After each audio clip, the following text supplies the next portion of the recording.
Hello mga kabismoto, ako si Ate Lay from Delicious Snack and Drinks, Santa Maria, Bulacan. Dati akong empleyado na nagdesisyong magkaroon ng sariling negosyo. Nagsimula kami magnegosyo noong 2017 sa maliit na puhunan hanggang sa napalago namin to sa disiplina namin kung paano namin hawakan yung mga benta na nakukuha namin. Kahit na may mga challenges kaming naranasan way back ng pandemic, is nagdire-diretso pa rin kami para manatiling nakatayo ang aming tindahan. Ang pinagpapasalamat ko sa Bismoto is yung sa mga rebate at yung convenient na nararanasan namin at ng aming mga customer kapag sa amin sila nagbabayad ng kanilang mga bills. Ang payo ko nga pala sa mga katulad naming nagnenegosyo is kahit na matumal or minsan dadaan talaga tayo sa mga walang benta o zero talaga, ituloy-tuloy lang natin, magtinda lang tayo na magtinda, magbukas lang tayo lagi ng tindahan at saka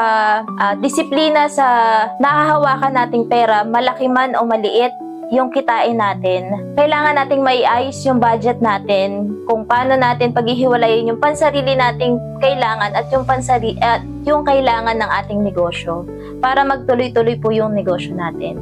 Maraming salamat po Bismoto sa natulong nyo po sa aming negosyo. Maraming salamat po Bismoto!